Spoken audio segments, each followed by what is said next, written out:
எல்லாம் வல்ல தீபமது எங்கும் உள்ளது நீ கமர சொல்லால் மட்டும் நம்பாதே சுயமாய் சிந்தித்தே தெளிவாய்.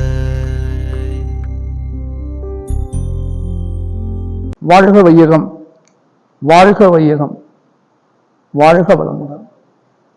குரு வாழ்க, குருவே துணை. தெய்வத்தை தெளிவாக நமக்கு உணர்த்தி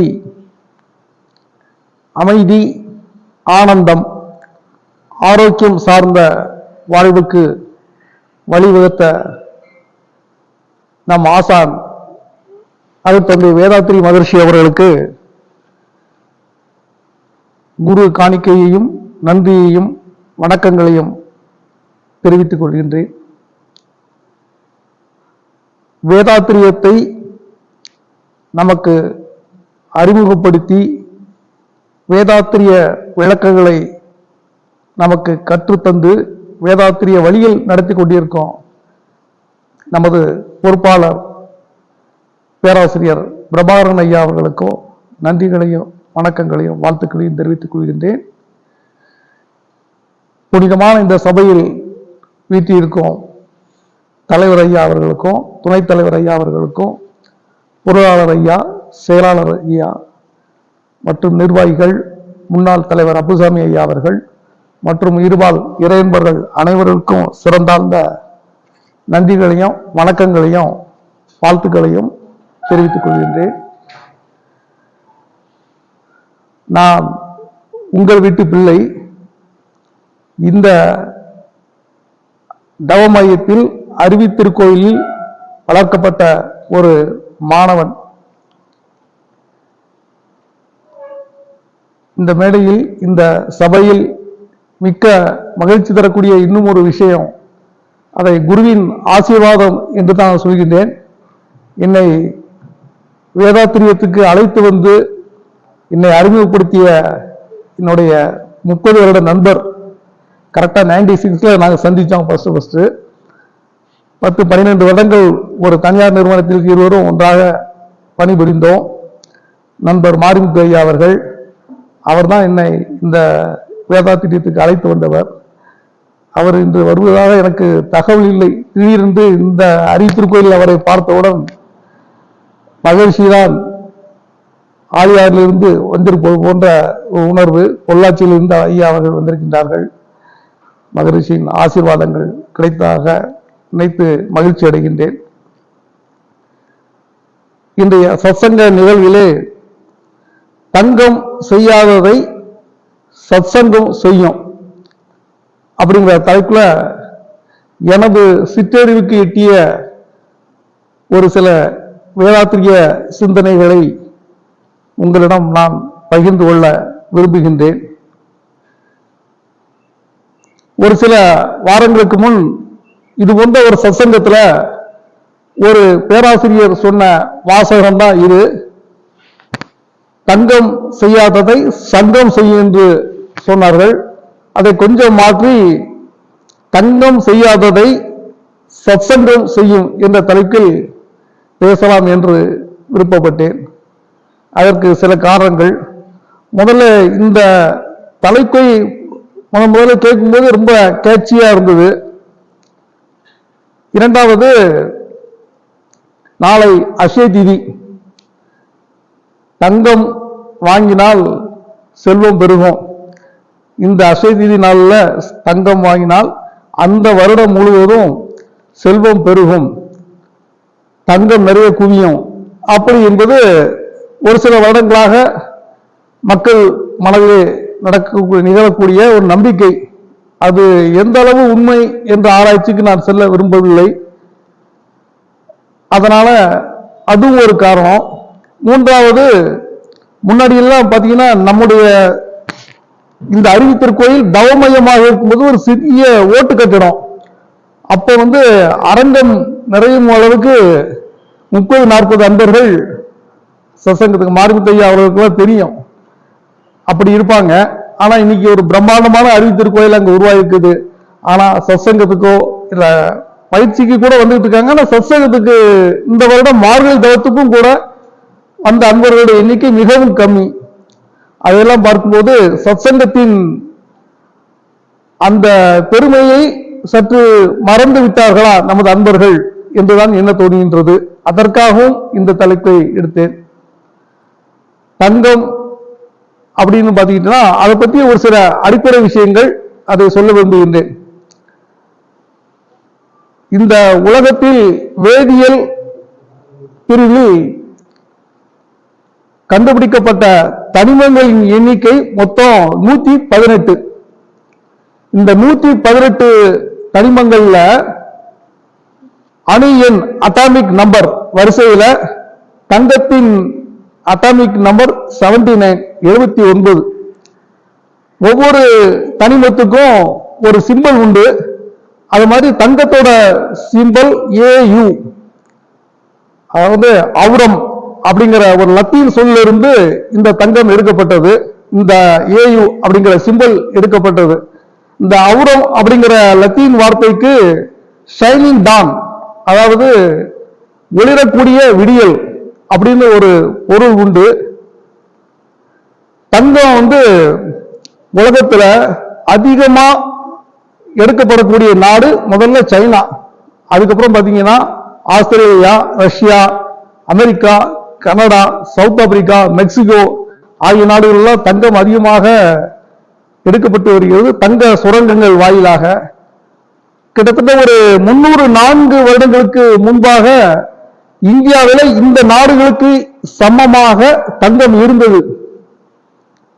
ஆனால் என்றைக்கு ஆங்கிலேயர்கள் கிழக்கிந்திய கம்பெனி என்ற கம்பெனி வாயிலாக வாணிபம் செய்ய இந்தியா வந்தார்களோ, இந்தியாவில் பெரும் செல்வத்தை, தங்கத்தை கோயில்ல, அரண்மனைகள்ல, பல ஜமீன்தாரோடு இருக்கக்கூடிய தங்கத்தெல்லாம் நாடு கடத்திட்டாங்க அவங்க நாட்டுக்கு. அதனால இந்தியாவில் தங்கத்தின் இருப்பு மிகவும் கம்மியாகிவிட்டது.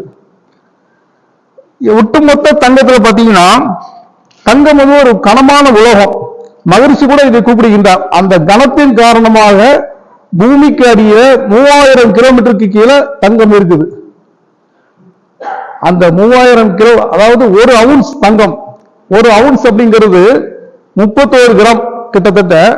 அந்த 31 கிராம் தங்கத்தை எடுத்து ஒரு தகடாக நாம் விரித்தோமானால், வேதியியல் வல்லுநர்கள் சொல்லக்கூடிய குறிப்பு 10க்கு 10, 100 சதுர அடிக்கு ஒரு ரூஃப், அதற்கு மேற்கூரையாக அந்த தங்கத்தை மெல்லிய தகடாக மாற்றலாம். அதுபோல இந்த 3000 கிலோமீட்டருக்கு கீழே இருக்கக்கூடிய தங்கத்தை எடுத்து நாம் ஒரு ரூஃப், ஒரு தகடாக மாற்றினால் 50 சென்டிமீட்டர் தடிமண் உள்ள இந்த உலகத்துக்கே கூரையாக மாற்றலாம் என்று வேதியியல் வல்லுநர்கள் சொல்லி இருக்கின்றார்கள். இது உண்மை. கூகுள்ல போய் நீங்க பாத்தீங்கன்னா தெரியும். ஆனால் இதுல ஒரு வேடிக்கை என்னன்னா, அந்த பூமிக்கு கீழே இருக்கக்கூடிய தங்கத்துல 101% மட்டும்தான் நாம பயன்படுத்திட்டு வரோம். மற்ற தங்கத்தை நாம் எடுக்க முடியாது. அதாவது 12 கிலோமீட்டர் மட்டும்தான் பூமிக்கு கீழே நம்மளால தோண்ட முடியும். 3000 கிலோமீட்டருக்கு கீழே தங்கம் இருக்குது, 99% தங்கம் இருக்குது. ஆனால் இந்த 12 கிலோமீட்டர் மட்டும்தான் நம்மளால பூமிக்கு கீழே தோண்ட முடியும். அதுக்கு மேல தோண்டுனா வெப்பம், சூரியனுக்கு இணையான வெப்பம், அந்த பாறை குழம்புகள் எரிமலையாக மேலே வரக்கூடிய வாய்ப்பு இருக்கு. அதனால அந்த தங்கத்தை எடுப்பது சாத்தியம் அல்ல. அதனாலதான் தங்கத்துக்கு இவ்வளவு மதிப்பு. ஆச்சுங்களா? தங்கம் செய்யாததை சத்சங்கம் செய்யும் சொல்லியிருக்கோம். தங்கம் என்னெல்லாம் செய்யும் அப்படின்னு ஒரு சில ஆராய்ச்சிகள். ஒரு சிறு சம்பவம். நாளைக்கு காலையில கல்யாணம், பொண்ணு மாப்பிள்ளை வீட்டுல எல்லாரும் வந்திருக்காங்க, உற்றார் உறவினர்கள், நண்பர்கள் எல்லாம் வந்திருக்காங்க. மாப்பிள்ளையோட அப்பா பொண்ணோட அப்பாட்ட கேட்கிறாரு, பொண்ணுக்கு போடக்கூடிய நகைகள் எல்லாம் பரிசோதிச்சு பார்க்கணும். நான் எத்தனை பவுன் கேட்டிருந்தோம்? 50 பவுன் கேட்டிருந்தோம். 50 பவுன் இருக்குதான்னு பார்க்கணும் அப்படின்னு கேட்கிறாரு.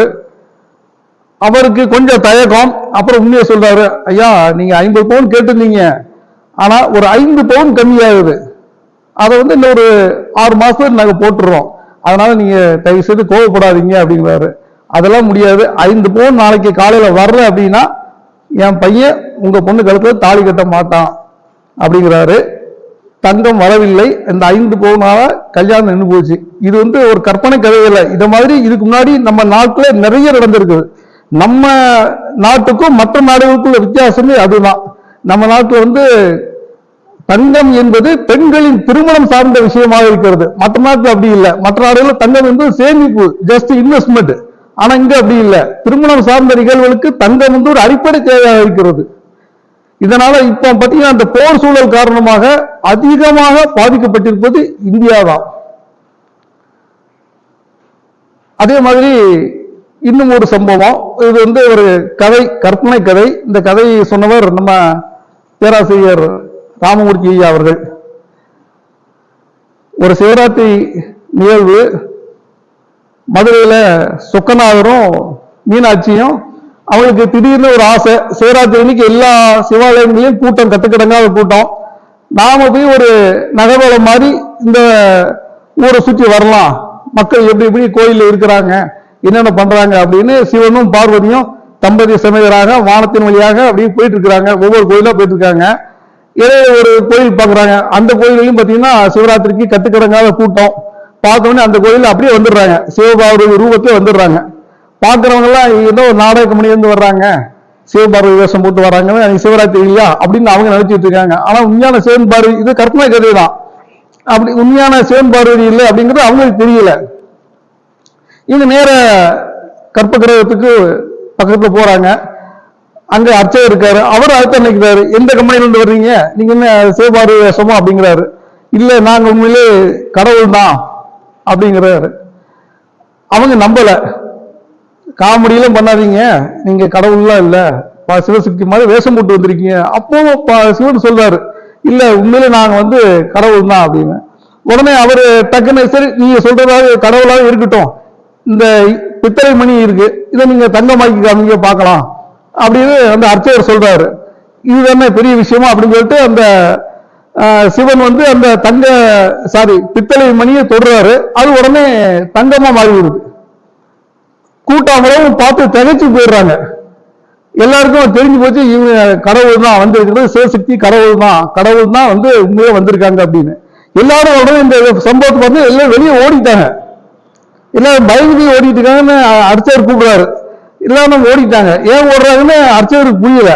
ஒரு 10 நிமிஷம் ஆச்சு. வீட்டுல இருந்து குடம், அண்டா, பாத்திரம் எல்லாத்தையும் கொண்டு வந்துட்டாங்க. அவ்வளவு பேரும் கொண்டு வந்துட்டு கடவுள்கிட்ட இதையும் தொடுங்க, இதையும் தொடுங்க அப்படின்னு எல்லாரும் ஒரே ஆரவாரம். சிவன் அப்படியே வெறுத்து போயிட்டார். சிவபார்வதி சமேதரா தம்பதி சமேதரா நம்ம வந்திருக்கோம், நம்மளை பார்த்தவனே எனக்கு இதை செய்யுங்க, இந்த ஊருக்கு இதை செய்யுங்க, இந்த உலகத்துக்கு இதை செய்யுங்க அப்படி யாருமே கேட்கல. ஆனால் எல்லாரும் வீட்டுல இருந்து அண்டா குண்டா பாத்திரத்துல எடுத்துட்டு தங்கமா மாத்தணும் அப்படிங்கிற ஆசையில வந்துட்டாங்கன்னு அப்படியே மறைஞ்சிடுறாங்க. அதுல இருந்தா கடவுள் நம்ம கண்ணுக்கு தெரியுதுன்னு ஒரு சின்ன கதையா அவர் சொன்னாரு. அந்த சொக்கநாதரே காட்சி தந்தாலும் கூட சொக்கத்தங்கத்தின் மீது இருக்கும் ஆசை மறைவதில்லை. இளையராஜா ஒரு பாட்டு பாடிப்பாரு, சொர்க்கமே என்றாலும் அது நம்ம போல வருமா அப்படின்னு. அது மாதிரிதான் சொர்க்கமே என்றாலும் அது சொக்கத்தங்கம் போல் வருமா அப்படின்னு இளையராஜா இன்னைக்கு இருந்து அவரு இந்த சம்பவத்தை கேட்டிருந்தா பாட்டு பாடிப்பாரு.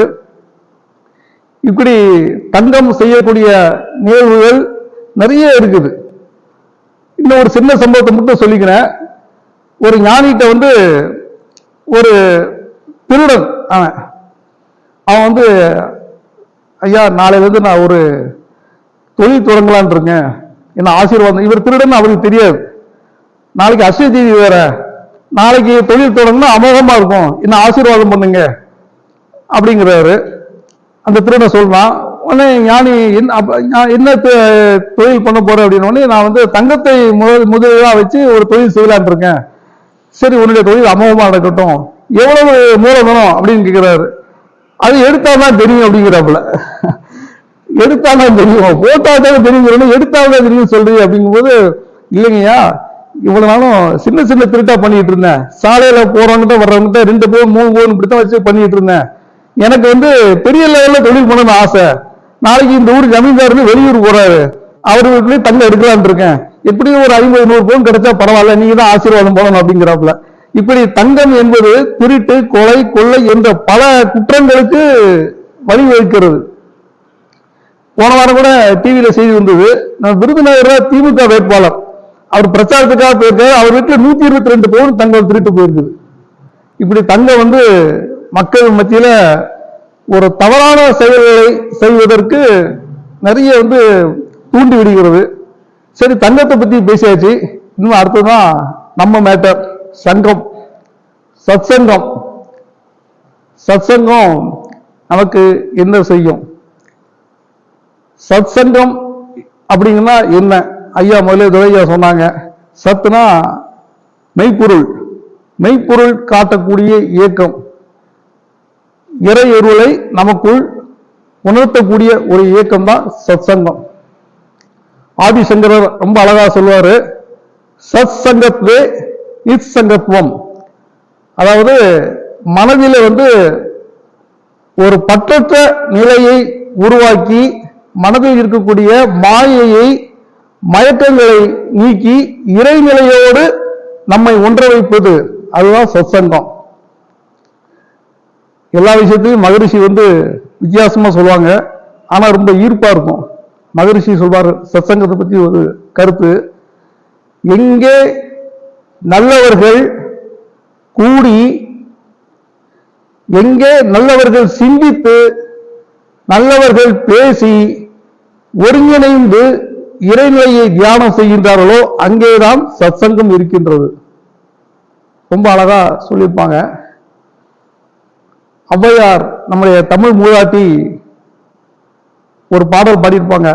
இந்த பாடல் என்னால் மறக்க முடியாது. நம்ம துரையா அவங்களுடைய மகள் திருமணத்துக்கு இந்த பாடல் தான் அழைப்புதல் போட்டிருந்தாங்க. நல்லாரை காண்பதும் நன்றே, நலமிக்க நல்லார் சொல் கேட்பதும் நன்றே, நல்லார் குணங்களை உரைப்பதும் நன்றே, நல்லாரோடு இணையிருப்பதும் நன்றே. இப்படி நல்லவர்களை காணக்கூடிய இந்த புனிதமான சபை தான் சத்சங்கம். வேதாத்திரியத்துக்கு யாரெல்லாம் வந்தாங்களோ அவங்க எல்லாருமே நல்லவங்க தான். இப்படி நல்லவர்களை ஒருங்கிணைக்கக்கூடிய சத்சங்கம் வாரத்துக்கு ஒரு தடவை எல்லா அறிவித்திற்கோயிலும் நடக்கும்னு நினைக்கிறேன். நம்ம அறிவித்திற்கோயில் நடக்குது. அதை மிஸ் பண்ணாம அனைவரும் கலந்து கொள்ள வேண்டும். அதுதான் பெரிய விஷயம். அடுத்து பார்த்தீங்கன்னா சத்சங்கத்தின் அதனால் நமக்கு கிடைக்கக்கூடிய பலன் என்ன? என்ன கிடைக்கும் அப்படின்னா எல்லாமே கிடைக்கும். அபிராமி அந்தாதி பாடல் கேட்டிருப்பீங்க, நமக்கு எல்லாம் தெரிஞ்ச பாடல் தான். தனம் தரும், கல்வி தரும், ஒரு நாளும் தளபதியா மனம் தரும், தெய்வ வடிவம் தரும், நெஞ்சில் நல்ல இனம் தரும், எல்லாம் நல்லெண்ண தரும் அன்பர்களுக்கு, எல்லாம் தரும் நல்லெண்ண எல்லாம் தரும் அன்பர்களுக்கு அப்படின்னு அபிராமி அந்தாதியில அபிராமி பெற்று பாடியிருப்பாரு. அது சத்சங்கத்துக்கும் பொருந்தும். தனம் தனம் தரும். தனம்ங்கிறது கண்டிப்பா பொருள். இந்த வாழக்கூடிய காலத்துக்கு கண்டிப்பா பொருள் வேணும். பொருள் இல்லாம எதுவுமே செய்ய முடியாது. அதனாலதான் முதல்ல தனம் தரும், தனாகாச சங்கல்பம். கல்வி தரும், வாழ்வியல் கல்வி. நமக்கு அடிப்படை பயிற்சிகள், அகத்தவமும் அகத்தாய்வும் எவ்வளவோ இருக்கு. வாழ்வியல் கல்வி. ஒரு நாளும் தலைவரியா மனம் தரும், அகத்தாய்வு. தற்கொலை செய்யும் எண்ணத்தை கூட மாற்றக்கூடிய சக்தி தச்சோதனை கற்றுக்கொண்டால் கிடைக்கும் என்று நம்ம பேராசிரியர் சொல்லுவாங்க. தெய்வ வடிவம் தரும். இதுக்கு இந்த மாதிரி பொருள் கொள்ளலாம் அப்படின்னா, நாம மனவளக்கலை கற்றுக்கொண்டால் நாமும் தெய்வமாகும். பார்க்கும் அனைவரையும் நமக்கு தெய்வமாகத்தான் அது காட்சி அளிக்கும். அதுதான் தெய்வ வடிவம் தரும். நல்லெண்ணெய் எல்லாம் தரும். அப்புறம் பார்த்தீங்கன்னா நல்லவர்களை மட்டுமே அடையாளம் காட்டும். இதுதான் சத்சங்கத்தின் ஒரு மிகப்பெரிய ஒரு பயன்பாடு. 1962 1.5 சென்ட்டுக்கும் குறைவான ஒரு இடம், ஒரு கூரை கொட்டகை. அங்க நம்ம ஆசான் அவர்கள் ஒரு சத்சங்கம் ஆரம்பிச்சாங்க. அந்த சத்சங்கம் தான் அந்த இடத்துலயே பின்னாடி உலக சமுதாய சேவா சங்கம் முதல்ல சத்சங்கம் ஆரம்பிச்சு உலக சமுதாய சேவா சங்கமாக மாற்றப்பட்டது கூடுவாஞ்சேரியில தான். நந்திபுரம் பக்கத்துல ஒரு சிறிய பாறை அருகிலே. அதுதான் பின்னாடி பல தவமயங்கள், அறக்கட்டளைகள், அறிவுத்திருக்கோயில்கள், உலக சமுதாய சேவா சங்கம் இப்படி பல இடங்கள்ல விரிந்து பரவுவதற்கு அதுதான் வித்தாக அமைந்திருந்தது. இன்னைக்கு பாத்தீங்கன்னா 23 நாடுகள்ல மொத்தம் உலகத்தில் உள்ள நாடுகளின் எண்ணிக்கை 195. இதுல 23 நாடுகள்ல அறிவுத்திருக்கோயில் உருவாகிக்கிறது, மனவளக்கலை பரவி இருக்கிறது. இன்னும் அதாவது 8ல் 1 பங்கு இன்னும் மீதி உள்ள நாடுகளில் பரவினா மகரிஷி சொன்ன அந்த உலக சமாதானம், உலக அமைதி, தனிமனித அமைதி நிச்சயம் பெருகும். அதனால அறிவுத்திருக்கோயில்கள் அதுதான் அடுத்த கட்டம் மனித சமுதாயத்தை ஒரு அமைதிப்படுத்துவதற்கு. அறிவுத்திருக்கோயில் அப்படிங்கிற தலைப்புல மகரிஷி அவர்கள் ஒரு அருமையான கவி எழுதியிருக்கிறாங்க. அறிவறிய அறம் செழிக்க அன்போடு கருணை அருள் சுரக்கும் இறை உயிர் பெற்று உய்ய அருள்நாட்டம் கொண்டவர்கள் அன்பளிப்பு உழைப்பு அருட்கொடையால் அகில உலகோர்க்கும் பொதுவாக அருள் விளக்கம் பெறுவதற்கு அன்பர்கள் பலர் கூடும் இடமாக அருட்தந்தை வேதாத்ரி மகரிஷி தொண்டுகள் தொடர்ந்தோங்க அமைதி மனநிறைவு தரும் ஆனந்த ஆலயம். அறிவித்திருக்கோம் தலைப்புல ஐயா நமது குருநாதர் அவர்கள் இந்த கவி எழுதியிருக்காங்க. நமக்கெல்லாம் ரொம்ப சந்தோஷமான விஷயம். நம்மளுடைய பிறப்போட அழைப்பில் பார்த்தீங்கன்னா ராமகிருஷ்ண ஐயா அவர்கள் இந்த கவியை முதல் பக்கத்திலே கொண்டு வந்திருக்காங்க. மகரிஷி சத்சங்கத்தை பத்தி அவ்வளவு உயர்வா சொல்லுவார். ஆங்காங்கே சங்கங்கள் தோன்றும் போது அவர்களுக்கு தவச்சாலை அமைய வேண்டி ஆங்காங்கே அன்பர்களுக்கு ஊக்கமூட்டி அமைத்திடுவேன் ஆசிரம கட்டிடங்கள். ஆங்காங்கே வெள்ளம் போல மக்கள் கூடி ஆதரிக்க மனதிலே நிறைவு உண்டு. ஆங்காங்கே மகிழ்ச்சியினை தெரிவிப்பேன் அன்பர்களுக்கு வெறும் புகழ்ச்சிக்கல்ல. இன்னும் ஒரு கவியில மகரிஷி எழுதியிருப்பாங்க. சத்சங்கத்தோட பலன் பெரிய விஷயம். வேதாத்திரியம் அப்படிங்கிற கவியில மகரிஷி முதல் 2 இதை எடுத்துக்கிடுவோமே, போரில்லா நல்லுலகம் தீர்க்க தரிசனமா மகரிஷி அவர்கள் எழுதியிருக்காங்க. இன்னைக்கு உலகத்தை ஆட்டி படித்துக் கொண்டிருக்கிறது இந்த போரில்லா நல்லுலகம் தான். இந்த போரின் காரணமாக எவ்வளவு பாதிப்புகள் உலகம் ஃபுல்லாவே அப்படி ஸ்தம்பிச்சு போய் நிற்குது. இன்னைக்கு நம்ம வீட்டு கிச்சன்ல அடுப்பெரியாததுக்கு காரணம் எங்கேயோ நடக்கக்கூடிய போர். எவ்வளவு பெரிய பாதிப்பு. மகரிஷி அவர்கள் இதைத்தான் ரொம்ப அழகா சொல்லியிருப்பாங்க. ஒரு பிடி உணவில் உலக ஒற்றுமையை கண்டிடலாம். ரொம்ப அற்புதமா சொல்லியிருப்பாங்க. எங்கேயோ நடக்கக்கூடிய போர் இன்னைக்கு நம்முடைய சாப்பாட்டுல கை வைக்குது.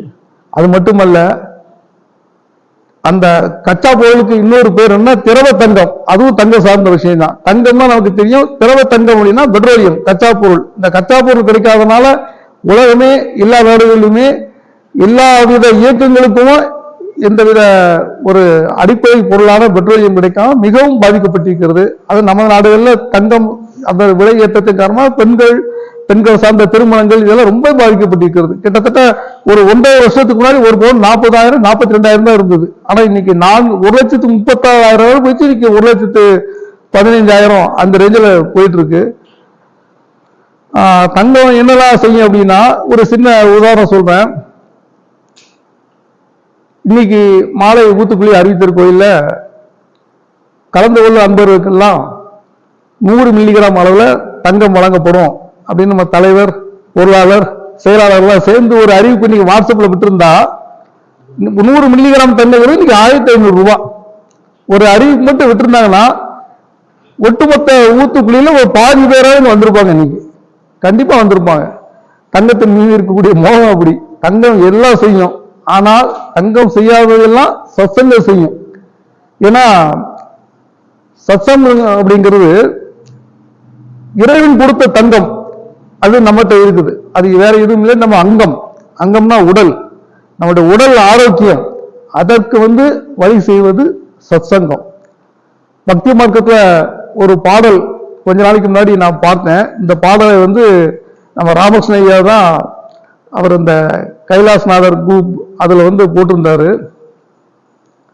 இந்த பாடலுக்கு பக்தி மார்க்கத்துல வேற பொருள் நமக்கு தான் மகிழ்ச்சி சொல்லி கொடுத்துருக்காரு இல்லைங்களா. நந்தவனத்தில் ஒரு ஆண்டி அப்படிங்கிற பாட்டுக்கு உள்ள ஒரு அர்த்தம் இருக்கிறது. நமக்கு பாத்தீங்கன்னா இங்க வந்த பிறகுதான் தெரியும். அதே மாதிரி நம்மளுடைய எண்ணங்களுக்கு தகுந்த மாதிரி ஒரு பாடலுக்கு நம்ம பொருள் எடுத்துக்கொள்ளலாம். ஒரு உதாரணத்தை சொல்றேன்னு வச்சுங்களேன், நெப்போலியன் அப்படின்னா ஒரு சிலருக்கு பழைய அரசியல் தலைவர், பிரான்ஸ் நாட்டில் இருந்தார், பிரான்ஸ் தளபதி, அவருடைய பேர் வரும் ஞாபகத்துக்கு. இன்னொருத்தர் இன்னும் ஒரு சிலருக்கு பார்த்தீங்கன்னா நடிகர் நெப்போலியன், அவருடைய பேர் ஞாபகத்துக்கு வரும்.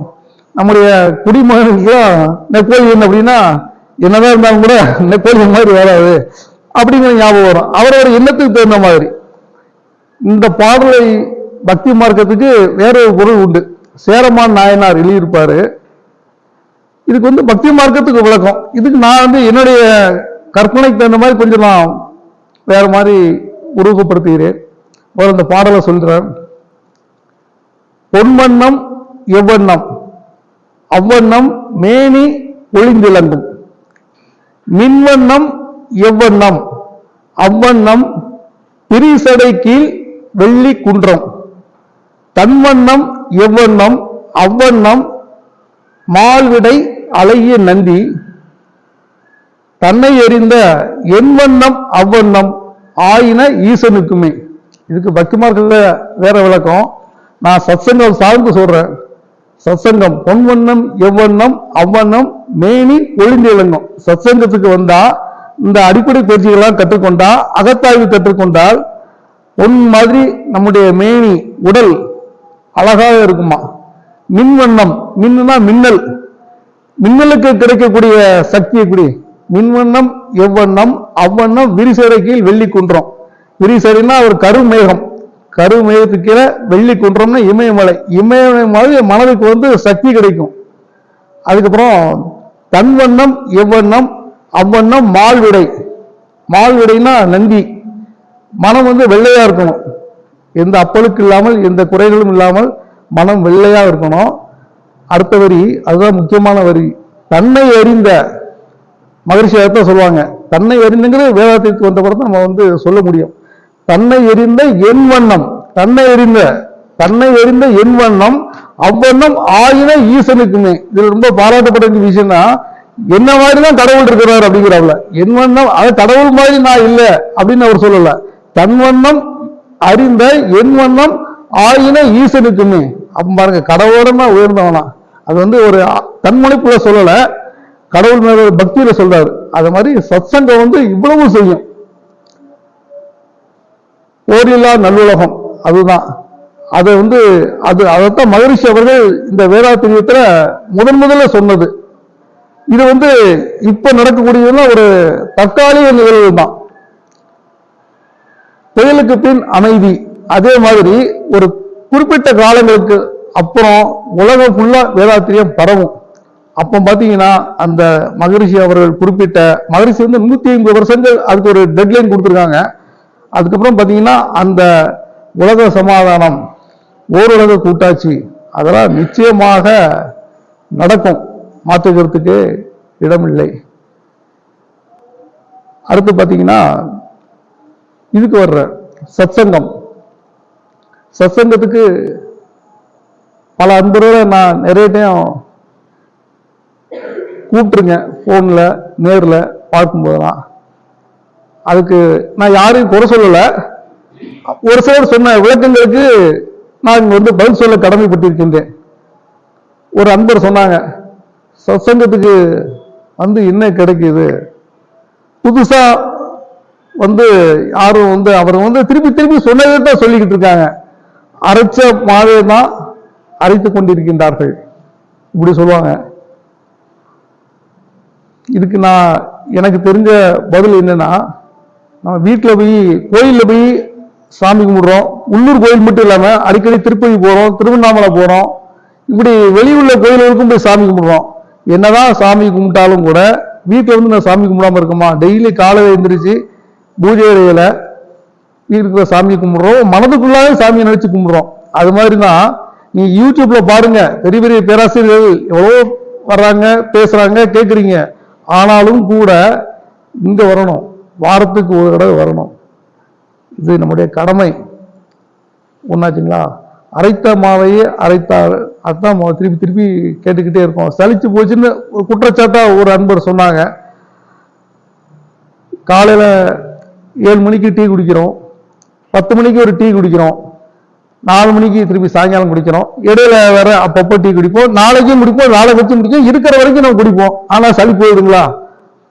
நான் 5 வயசுல சாப்பிட்ட சோறு தான் இன்னைக்கு சாப்பிட்டுட்டு இருக்கேன். சாக போற வரைக்கும் நான் அதான் சாப்பிட போறேன். ஆனா சளி போயிடுதுங்களா? வரல. அரைத்த மாவையே அரைத்தோம் அப்படிங்கிறாங்க. இப்பெல்லாம் பாத்தீங்கன்னா எங்க பொண்ணு வீட்டுல இது நடக்குது. நான் சத்தம் போடுவேன். எங்க வீட்டுல நம்ம கொஞ்சம் குறைச்சிருக்கோம்.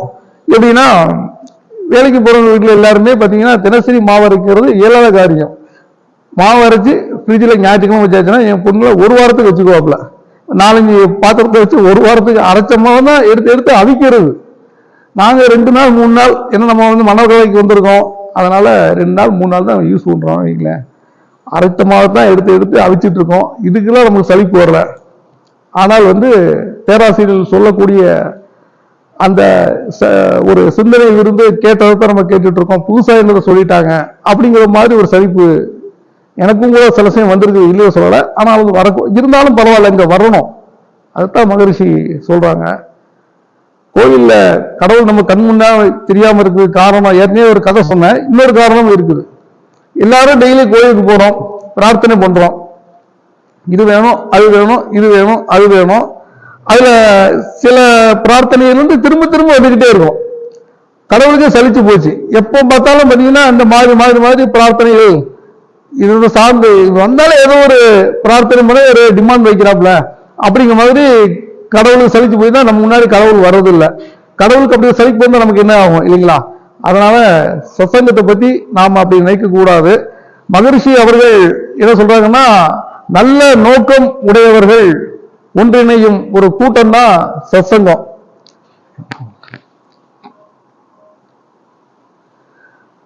அதனால இந்த சத்சங்கத்துக்கு நாம தவிர்க்காம வரணும். கூட்டுதவம், அதாவது கோயில்கள் அந்த காலத்துல கட்டப்பட்டது நோக்கமே கூட்டு வழிபாடு அப்படிங்கிறத தான் ஆலயங்கள் கட்டப்பட்டன. நம்ம வீட்டில இருந்து தனித்தனியா கும்பிடுறதுக்கும் அத்தனை பேர் சேர்ந்து கும்பிடும் போது அந்த இடத்துல பவர் ஜாஸ்தி ஆகும். இந்த இடத்துல நம்ம வாரத்துக்கு ஒரு நாள் வந்து கூட்டு தவம் செய்யும் போது ஒரு சிலர் வந்து தவசக்தி ரொம்ப அதிகமா இருப்பாங்க, ஒரு சிலர் தவசக்தி கம்மியா இருப்பாங்க. இந்த அதிகமா இருக்கிறவங்க வந்து கம்மியா போகும், அது கூட ஒரு தானம் தான். ஆனா அதிகமா இருக்கிறவங்க இவங்களுக்கு கொடுத்தனால கம்மியாக போறது கிடையாது. அந்த கூட்டு தவம் செய்யும் போது நம்மளுடைய எனர்ஜி, என்னுடைய அனுபவத்துல சொல்றேன், இன்னைக்கு நான் சத்சங்கத்துக்கு வந்தேன் அப்படின்னா எனக்கு ஒரு வாரத்துக்கான எனர்ஜி கிடைத்த மாதிரி ஒரு ஃபீல். அதனால சத்சங்கத்துக்கு வரணும். வாரத்துக்கு ஏதோ தவிர்க்க முடியாத காரணங்கள், நம்ம வெளியூர் போனோம், இல்ல உடல்நலக்குறைவு, ஏதோ காரணங்கள் இருக்கலாம். எல்லா நாளும் வராட்டாலும் மாசத்துக்கு ஒரு வாரம் இல்ல 2 வாரமாக வந்தால் நல்லது. ஆச்சுங்களா? அப்புறம் இன்னைக்கு சொன்ன இல்லைங்களா, அக்ஷய தீதி. அக்ஷய தீதி அப்படின்னா தங்கம் வாங்கணும், தங்கம் வாங்கினா செல்வம் பெருகும் அப்படிங்கிற ஒரு நம்பிக்கை வந்துருச்சுங்களா? இதுக்கெல்லாம் வந்து இந்த ஒரு அடிப்படை காரணம், இது வந்து கதை இல்லை, நிகழ்வு. உங்க எல்லாருக்குமே தெரிஞ்சிருக்கும். ஆதிசங்கரர் அவர் வந்து எப்படின்னா, சித்தர்கள், ஞானிகள், மகான்கள்லாம் எதுவுமே தனக்கென்று சேர்த்து வைத்துக்க மாட்டார்கள். அப்பப்போ கிடைச்சது சாப்பிடுவாங்க, கிடைக்கலன்னா பேசாம இருப்பாங்க. அப்படி வந்து ஆதிசங்கரர் ஒரு சமயம் ஒரு வீட்டுக்கு பிச்சைக்கு போறாரு. அவங்க பிச்சை தான் எடுப்பாங்க. பிச்சைக்கு போகும்போது அந்த அம்மாட்ட கொடுக்கறதுக்கு எதுவுமே இல்லை, ஒரே ஒரு ட்ரை ஃப்ரூட், காய்ந்த உலர்ந்த நெல்லிக்கனி, அது சாப்பிட தனக்காக வச்சிருக்குது. இவர் வந்து கேட்க வந்து டக்குன்னு அவருக்கு தூக்கி கொடுத்துருச்சு. அவர் ஆதிசங்கர் அப்படியே மெல்ட் ஆயிட்டார். உடனே அந்த இடத்துல கனகதாரா ஸ்தோத்திரம் பாடுறாரு. அந்த இடத்துல பாத்தீங்கன்னா தங்க நெல்லிக்கடிகள். அந்த அம்மா வந்து எந்த வித எதிர்பார்ப்பும் இல்லாம, இது காலடியில கேரளால நடந்த சம்பவம், இதே அக்ஷய தீதியில் நடந்த சம்பவம். அப்படி வந்து தங்க மழை பொழியுது. அதாவது எந்தவித எதிர்பார்ப்பும் இல்லாம அந்த அம்மா தானம் பண்ணுது. தானம் செய்யணும். ஒரு சம்பவத்தை நான் சொல்லணும்னு நினைச்சேன். அந்த சம்பவம் அது சார்ந்தவங்க இன்னைக்கு அறிவித்திருக்கோள் பண்றாங்க. எனக்கு இன்னும் சந்தோஷம். தானம் அதாவது எப்படின்னா எதெல்லாமோ தானம் தர்றாங்க. ஆனால் தங்கத்தை தானமாக தருவதற்கு ஒரு தனி மனம் வேண்டும். நம்ம அறங்காவலர், அரசு பள்ளி ஆசிரியை அலமேல் மங்கை அம்மா வந்திருக்காங்க. எனக்கு நல்ல ஞாபகம் இருக்குது. 1 பவுன் தங்கம், இன்னைக்கு 1 பவுன் தங்கம் என்ன ரேட்டு விற்கிது? 1 பவுன் தங்கத்தை நம்முடைய மன்ற வளர்ச்சி நிதிக்காக தானமாக வழங்கியிருக்கின்றார்கள். நான் அவங்ககிட்ட இன்னைக்கு கூப்பிட்டு நீங்க இன்னைக்கு சத்சங்கத்துக்கு வரணும் அப்படின்னு சொல்ல நினைச்சேன். ஆனா அவங்க இன்னைக்கு எலெக்ஷன் கிளாஸ் போயிருப்பாங்க. அதனால அவங்கள நான் அவங்ககிட்ட பேசல. ஆனா இறையாற்றல் இந்த செய்தியை நான் பகிரும் போது அவங்க இங்க இருக்கும் எனக்கு ஆசை. அதை கரெக்டா மகிழ்ச்சி நிறைவேற்றிட்டாரு. அப்புறம் இன்னும் ஒரே ஒரு சம்பவத்தை மட்டும் சொல்லி நிறைவு செய்து கொள்ளலாம் இருக்கின்றேன். பொருள் துறையில் சமநீதி. இந்த உலகத்துல பணக்காரங்களும் இருக்கிறாங்க, வறியவர்களும் இருக்கின்றார்கள். ஆனால் பணக்காரர்கள் தங்களுடைய தேவைகளை நிறைவு செய்த பிறகு ஏழைகளுக்கும் சரி மற்றவர்களுக்கும் சரி நம்மளான உதவி செய்ய வேண்டும், செய்து கொண்டு இருக்கின்றார்கள். வேதாத்திரியும் கட்டவர்கள் இதில் எந்த குறையும் சொல்ல முடியாது. அவர்கள் வேதாத்திரியத்துக்கு வந்திருக்கவங்க எல்லாருமே பணத்தில் மட்டுமல்ல குணத்திலும் செல்வந்தர்கள் தான், கோடீஸ்வரர்கள் தான். ஒரு சின்ன கதை. ஒரு கூலி தொழிலாளி, இதை கேட்ட நிகழ்ச்சி பட்டிமன்றத்தில் பார்த்த கதைன்னு நினைக்கிறேன். ஒரு கூலி தொழிலாளி ஒரு கடைக்கு போறான். கடையில் இருக்கிற பெரிய லட்சாதிபதி. அவரை பார்த்த உடனே ஐயா வணக்கம் அப்படிங்கிறாப்புல. அவரு இப்படி லைட்டா கையை அசைச்சு அப்படிங்கிறாரு. அதுக்கு மேல அவர் எதுவும் ரெஸ்பான்ஸ் பண்ணல. அதுக்கப்புறம் இன்னொரு கடைக்கு போறான். இவரோட இன்னும் கொஞ்சம் உயர்ந்த லட்சாதிபதி. இவர் 50 லட்சம், அவர் கிட்டத்தட்ட இன்னொரு 75 லட்சம் இருக்காருன்னு வச்சுக்கோங்களேன். அவரை பார்த்து வணக்கம் வைக்கிறாப்புல, இரு கையிலையும் கூப்பி வணக்கம் வைக்கிறாப்புல. அவர் லைட்டா அப்படி தலையை மட்டும் அசைக்கிறாரு. அதுக்கப்புறம் இன்னும் அடுத்து ஒரு கோடீஸ்வரரை சந்திக்க போறாப்புல. அவரை பார்த்தோம், அவருக்கும் 2 கையிலும் கூப்பி வணக்கம் வைக்கிறாப்புல. அவர் தலையை கூட அசைக்கல.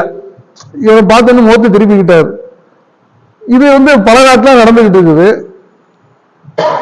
கொஞ்ச நாள் கழிச்சது கதை தான். அவருக்கு லாட்டரியில ஒரு 50 கோடி கிடைச்சிருச்சு. பெரிய கோடீஸ்வரர் ஆயிட்டார் இந்த கூலி தொழிலாளி.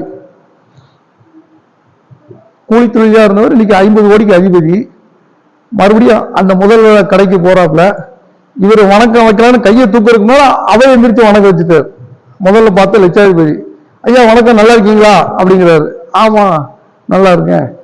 ஆனா பதிலுக்கு இவர் வணக்கம் வைக்கல. சொல்றேன் அப்படின்னாப்புல. அவர் வணக்கம், அந்த லட்சாதிபதி இவருக்கு புது பணக்காரருக்கு வணக்கம் வைக்க இவர் வணக்கம் சொல்லல, நான் சொல்றேன் அப்படின்னாரு. இவருக்கு ஒன்றும் புரியல. என்னம்மா வணக்கம் வச்சு இவர் சொல்றேன்னு சொல்றாரு அப்படின்னு சொல்லிட்டாரு. இன்னும் எனக்கு ஏதாவது புரியலன்னு சொல்லிட்டு அப்புறம் திருப்பி 2வது கடைக்கு போறாரு. அந்த கடைக்காரரும் இவருக்கு அவராகவே வணக்கம் வைக்கிறாரு. கண்டிப்பா சொல்றேன் அப்படிங்கிறாப்புல. இவருக்கு ஒன்றும் புரியல. திருப்பி 3வது கடைக்கு கோடீஸ்வரரை பார்க்க போறாரு. அவரும் தானாகவே இவருக்கு வணக்கம் வைக்கிறாரு. வீட்டுக்கு போகணும்னு சொல்றேன் அப்படிங்கிறாப்புல. ஒன்றும் புரியல. அடுத்த நாள் அதே கூலி தொழிலாளி அந்த முதல்ல போன கடைக்கு போனாரு. அவரு வணக்கம் வச்சாரு. நேற்று சொல்லிட்டேன் அப்படின்னாப்புல. அவருக்கு ஒன்றும் புரியல. இன்னும் நேற்று சொல்றேன்னாரு, இன்னைக்கு நேற்று சொல்லிட்டேன் அப்படிங்கிறாப்புல. 2வது கடைக்கு போறாரு. அந்த கடையில இன்னும் ஒரு லட்சாதிபதி இருக்கிறாரு. அவர்கிட்டையும் வீட்டுக்கு போகணும்னு சொல்லிட்டேன் நேற்று அப்படின்னு. திரும்பி 3வது கோடீஸ்வரரை பார்க்க போறாரு. அவரும் வணக்கம் வைக்கிறாரு. போன உடனே சொல்லிட்டேங்க, இன்னைக்கு சொல்லியிருந்தேன் அப்படிங்கிறாரு. 3 பேருக்கு ஒன்றும் புரியல. அப்புறம் அவரை கூட்டி கேட்கிறாங்க, என்ன சொல்றேன்னு சொல்லிட்டேன்னு சொல்ற, என்னதான் சொல்ற, ஒன்றும் புரியலையே அப்படின்னு.